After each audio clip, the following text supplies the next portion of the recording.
লক্ষ্মী, সরস্বতী, রোশনারা, জাহানারা কোথায়? বিজেপির কাছে বড় ব্যবধানে হেরে পদত্যাগ করতে অস্বীকৃতি জানানোয় মমতা বন্দ্যোপাধ্যায়কে মুখ্যমন্ত্রীর পদ থেকে অব্যাহতি দিয়েছেন রাজ্যপাল। ভেঙে দেওয়া হয়েছে মন্ত্রিসভা। এরই মধ্যে তোড়জোড় চলছে নতুন মুখ্যমন্ত্রী সহ বিধায়কদের শপথ গ্রহণের। শনিবার শপথের জন্য প্রস্তুত কলকাতার ব্রিগেড প্যারেড গ্রাউন্ড। নিরাপত্তা ব্যবস্থা জোরদার করা হয়েছে। তবে এখনও ঠিক হয়নি বিজেপি নেতৃত্বাধীন পশ্চিমবঙ্গের নতুন সরকারে কে হচ্ছেন মুখ্যমন্ত্রী।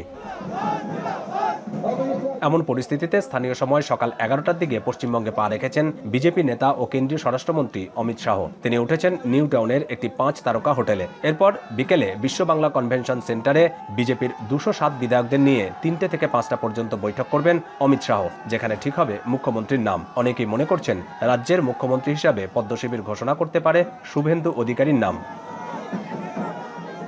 শুভেন্দু অধিকারী এবারের নির্বাচনে ভবানীপুরে এবং 2011 সালের নির্বাচনে নন্দীগ্রামে তৃণমূল নেত্রী মমতা বন্দ্যোপাধ্যায়কে পরাজিত করায় মুখ্যমন্ত্রীর পদের জন্য বেশি দাবিদার বলে মনে করছেন অনেকেই। এমনকি বিজেপি সরকার শপথ গ্রহণ অনুষ্ঠানে শনিবার প্রধানমন্ত্রী নরেন্দ্র মোদী, অমিত শাহ সহ বিজেপির অনেক শীর্ষ নেতা উপস্থিত থাকার কথা রয়েছে।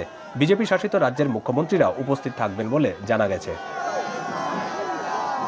এদিকে শপথ গ্রহণ অনুষ্ঠানে তৃণমূল কংগ্রেসের বিধায়করা উপস্থিত থাকবেন কিনা তা এখনো স্পষ্ট নয়। উপস্থিত না হলে বিধানসভায় পরবর্তীতে শপথের সুযোগ খোলা রয়েছে। আর নির্বাচনী বিপর্যয়ের পর দলবিরোধী মন্তব্যের অভিযোগে 5 মুখপাত্রকে শোকজ করেছে তৃণমূল কংগ্রেস।